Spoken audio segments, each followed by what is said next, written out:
Nós nunca podemos transferir a administração da nossa casa para terceiros. Nunca transfira a sua autoridade patriarcal para mordomos, secretárias, empregadas, servos. Essa é uma atribuição intransferível. Mas vamos deixar isso para um outro momento que não é o de hoje. Faraó transferiu o comando da sua casa para esse servo. Ele era só um servo hebreu. E ali ele viu que José era diferente, que José se dava bem em qualquer serviço que ele colocava. Beleza. Claro que ele queria alguém assim capacitado para ser o seu mordomo. E José se deu bem, trabalhou direitinho dentro de casa, organizava os servos, fazia as tarefas que tinha que fazer.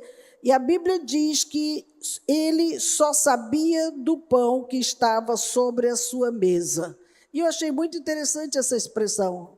O Potifar só sabia do pão que vinha na sua mesa e nada mais. E ele confiava plenamente em José. Vão guardando esses pontinhos que eu vou alinhavar no final. Veja que a experiência que José teve fez com que ele se alimentasse ali naquela mesa. Que experiência? A experiência de José na casa do seu pai foi conhecendo Deus, foi temendo a Deus, foi servindo a Deus. E essa experiência foi tão marcante na vida dele, que agora, lá na casa do Potifar, ele se alimentava das mesmas experiências. Ele não queria se corromper com o que tinha ali. O que mantinha José na postura que ele tinha? A experiência da mesa, a experiência de estar com seu pai, a experiência de buscar a Deus, de ler o livro, de falar com Deus. São essas experiências espirituais que eu estou falando. Ele sabia quem ele era, irmão. Sabe por quê? Ele sabia qual era o pão diário que ele comia e qual era o pão que ele servia. E aqui tem uma ilustração fantástica, porque Deus nos conhece e Ele sabe aonde nós estamos sentando e aonde nós estamos comendo.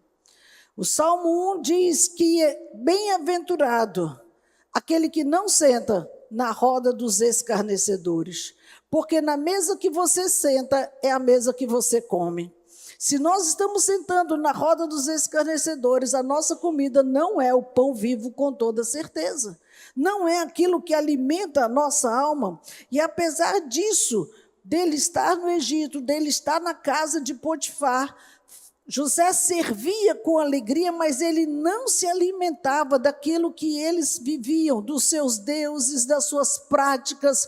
Ele não vivia nada daquilo, mas a sua fé que ele aprendeu na casa dos seus pais, na mesa do seu pai, na convivência, nos sacrifícios até que eram feitos na época, foi o que sustentou José tanto tempo ali no Egito, longe de tudo, longe de todos e longe até fisicamente dos sacrifícios a Deus.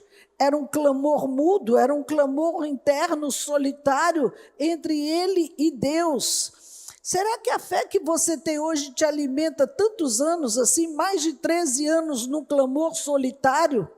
Você e Deus, sem que ninguém possa administrar, ajudar, pôr a mão, te aconselhar, te instruir, só você e Deus? É uma coisa que precisamos parar para pensar, irmãos, porque estar como mordomo na casa de Potifar levava ele a ter muito mais responsabilidade, muito mais compromisso e muito mais vigilância. Aonde nós estamos hoje nos leva a ter vigilância, compromisso e responsabilidade, porque carregamos um nome que é muito além do simplesmente Deise. Eu carrego hoje o nome de Jesus na minha vida e ele tem um peso muito maior do que o da Deise. A Deise não é nada diante do nome dele, mas eu preciso vigiar, ter compromisso e responsabilidade para não manchar o nome dele. E isso é para cada um de nós. O verso 11 diz que certo dia veio ele à casa para atender os negócios e ninguém da casa estava presente. Presta atenção nisso aqui, irmãos. Quando você chega no seu lugar de trabalho, esse era o lugar de trabalho de José. E ele chegou naquele local de trabalho e não tinha ninguém, nenhuma testemunha. Ele poderia fazer o que ele quisesse ali, porque ele tinha carta branca.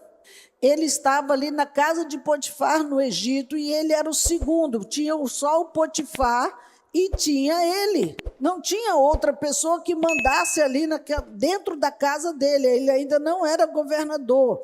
E veja que quando ele chegou ali, foi a hora do teste de fidelidade, vigilância e compromisso de José.